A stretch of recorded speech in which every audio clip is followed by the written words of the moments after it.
Olá, eu sou a Caroline Kiangala, editora do Preta Nerd Bunny Hell, e hoje eu vim falar de um assunto que geralmente eu não trato aqui no canal, que é filme. Eu vou falar com vocês um pouco sobre a adaptação dessa HQ aqui, que é a Fênix Negra, que estreia agora em 6 de junho de 2019. Eu vou tentar falar um pouco sobre a história e tal, sem dar muitos spoilers do que vai acontecer. E, assim, para quem leu o quadrinho, fica bem claro que o filme é realmente uma adaptação, uma modernização das questões, assim.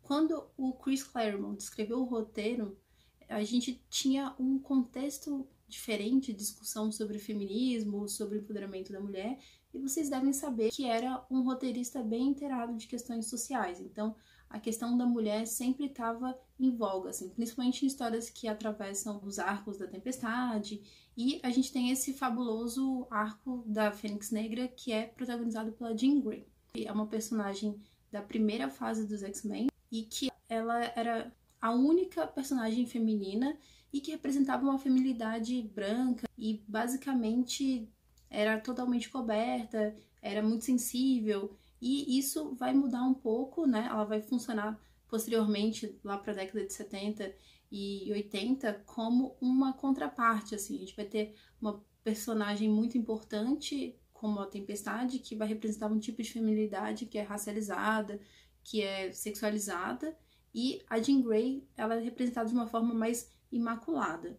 Como é que isso aparece no filme? No filme, a gente não vai ter uma presença substancial da Tempestade, embora ela tenha uma importância bacana, que é, tipo, de ser a pessoa que vai buscar falar a verdade ou fazer com que as pessoas aceitem, pensem a melhor sobre a verdade. A história é sobre a Jean Grey, sobre o fato dela ter ido para o espaço e ter sido, digamos que, engolida pela força Fênix, que é a força primordial, é um poder absoluto, que tem consciência de todos os seres vivos do universo, uma fagulha da energia primordial, e sendo assim, a Jean Grey, ela se torna uma pessoa muito poderosa.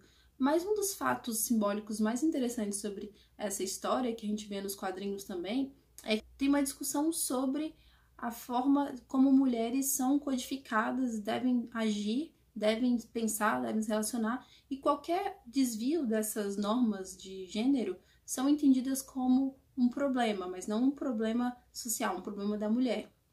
E aí, a Jean Grey, como uma garota pequena já, tem uma noção de que essa questão do poder é um problema na vida dela, e ela vai tendo bastante ódio, bastante raiva, que vai sendo guardada, até que, quando ela é possuída pela Força Fênix, esse recalcado, ele volta.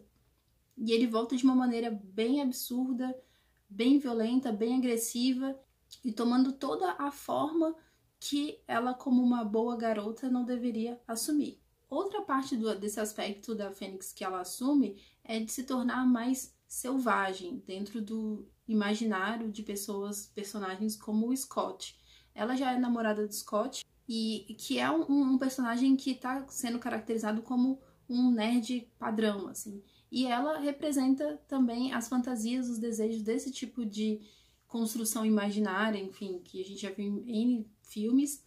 E à medida que ela se torna mais empoderada em relação ao que ela deseja, e isso é colocado de uma maneira que, enfim, a gente pode conversar depois, isso gera um certo receio do personagem, né? E por outro lado, a gente vai ter, depois de uma série de fatos, a Tempestade questionando, né, que no fundo as pessoas são o que elas são. Então as pessoas não precisam ficar cheias de dedo em relação ao que a Jean Grey quer, faz, deseja fazer, porque na verdade a Fênix é apenas como se ela tivesse sem um superego, como se ela tivesse saído desse estágio de se julgar e das convenções sociais. Então é como se ela fosse uma ideia de mulher livre que está se desfazendo das amarras. Não é exatamente isso, mas é como um objetivo do filme, né? Discutir isso, como era também na época o quadrinho do Claremont e do John Byrne, de gerenciar mesmo esse ódio, de você vai se juntar aos X-Men e tentar gerar uma boa imagem para que as pessoas que não são mutantes te vejam de uma forma positiva.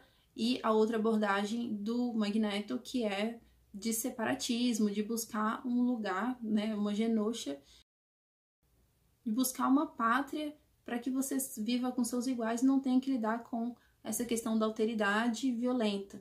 E aí entram questões interessantes do filme, né, da discussão sobre a experiência de mulheridade. Poxa, a Jean, ela começa o filme com uma família estruturada e ela vai passando por várias experiências que dão para ela a sensação de que ela está sendo rejeitada, e isso vai gerando um acúmulo de traumas, um acúmulo de tristezas que ela não sabe gerenciar. E aí o grande desafio da história é a Jean conseguir administrar esses sentimentos. Será que ela consegue? Bom, em termos narrativos, então, o filme ele é super curto, então, quer dizer, a história acaba sendo bastante objetiva, a gente tem alguns retornos, alguns flashbacks para poder justificar e soldar alguns trechos da narrativa, mas basicamente a gente vai ter uma história de X-Men que foge dessa bagunça e daqueles efeitos especiais horríveis que a gente tem visto nos últimos filmes.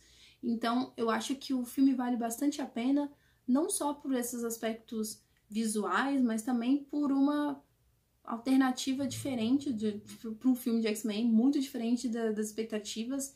E eu confesso que eu tinha expectativas muito baixas a respeito desse filme, não só por conta do histórico de filmes do X-Men, mas por conta de ser uma história em quadrinhos pela qual eu não nutro nenhum carinho especial. Enquanto a Feiticeira Escarlate, eu acredito que seja uma personagem daquela época que traz reflexões interessantes sobre questões de gênero, eu não acredito que a Jean Grey tenha camadas tão profundas assim.